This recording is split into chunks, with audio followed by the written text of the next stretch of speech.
All right, you guys. So, welcome back. So, we're now going to be taking, okay, the skill of factoring a cubic function, and we're going to apply it to an equation that I'm going to solve. Okay. All right. So, let's take a look at this first example. So, it says 2x to the third minus 6x squared minus 80x equals 0. Okay. All right. So, I need to complete this first factoring step. So, I have a greatest common factor. Okay. Well, actually, wait. First, it has to equal 0. Okay. You cannot factor, just like with quadratics, you cannot factor or start your factoring step unless it has an equal 0. So since it equals 0, I can jump right in, which is why I tried to jump right in. Okay. All right. So they all three have an x in common. So the smallest exponent is an x. So I'm going to be taking out an x. So I've got to divide by x first. All three of the numbers are divisible by 2, and that is the largest number. Okay, remember you want the largest possible number that divides 2, 6, and 80. So that would be 2 in this case. All right, so I'm going to put 2x up front. All right, 2 divided by 2 eliminates. 3 minus 1 is 2, so x squared. Negative 6 divided by 2 is negative 3. 2 minus 1 is x. Negative 80 divided by 2 is negative 40, and then the x eliminates, equals 0. All right, so now I'm going to attempt to factor this, okay?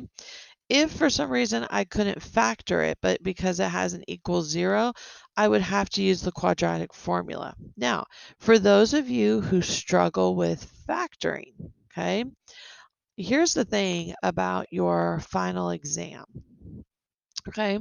Because it's entirely multiple choice, okay? If they don't specifically tell you, like you're analyzing the steps in what would be like the question said, what would be the next factoring step? Then you're obviously going to have to use the factoring technique. But if the directions just say solve, okay? And even though they may say solve by factoring because they're trying to give you a hint that that might be easier, you can use this part right here and use the quadratic equation all the time, okay? Because that will solve for x, okay? But since they're wanting us to use factoring, and this gives us more practice with factoring, okay? I get negative 40 at the top and negative 3 at the bottom. So that's going to be negative 8 and 5. That'll give me my negative 40. If I add those up, I'll get my negative 3. So that means I have 2x, x minus 8, and x plus 5 equals 0. All right, so now, okay, I've got 3 answers, okay? So there's going to be an answer here, here, and here.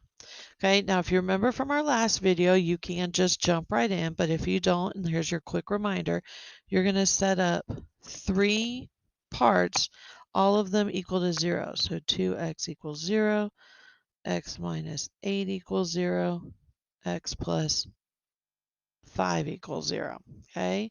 Because we need, okay, to know what are the 3 possible answers. So if I divide by 2, I get x equals 0. If I add 8, I get x equals 8. And if I subtract 5, I get x equals negative 5.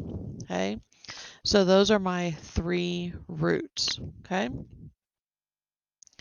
now I knew when I started the problem that I would have 3 or less solutions. And what do I mean by that? Okay, so if you remember, we talked about cubic functions.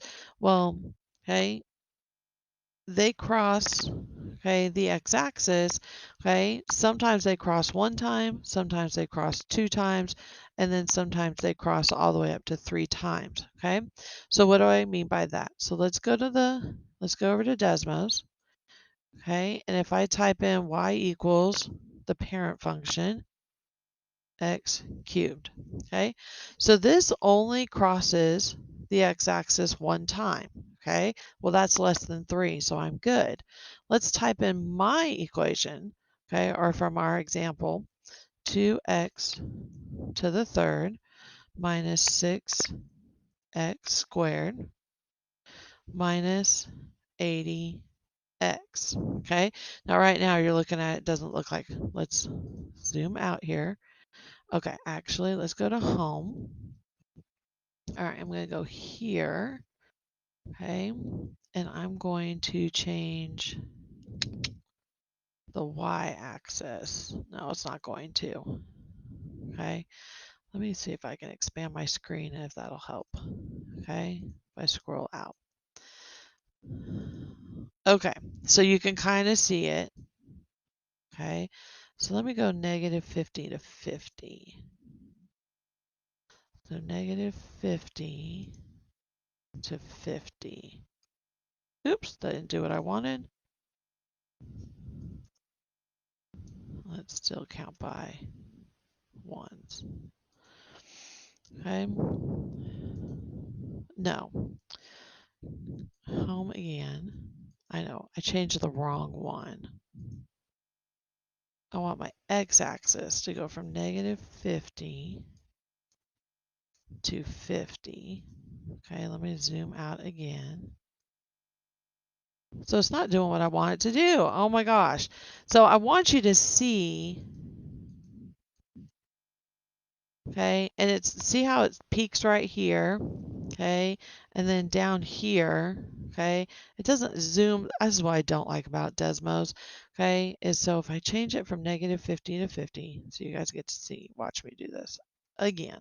So negative 50 to 50. Oh, there you go. It's getting better. All right, let's say this one, let's go negative 250. Nope. Okay, it's getting better. 300, 350. Okay, that's what I wanted you to see. Okay, so you can see how this shape, okay, starts to get this funky little like S curve to it. Okay, and so it peaks right here and it peaks down here. Okay, but you can see it crosses. Okay, it crosses at negative 5, okay, which was one of our answers.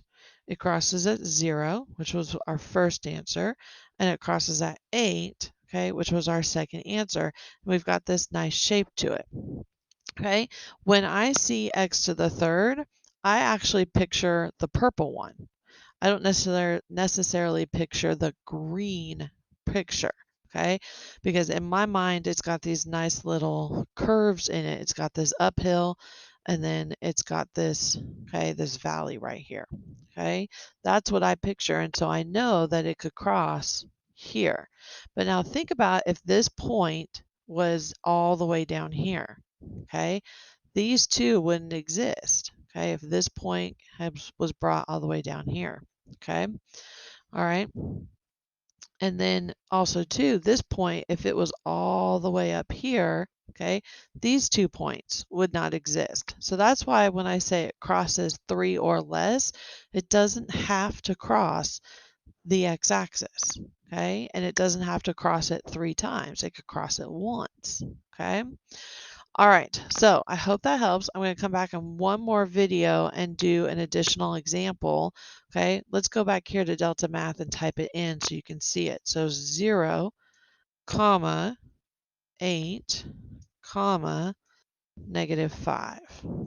Submit my answer, and there you go. Okay, all right, I'll come back in another one and do one more example for you.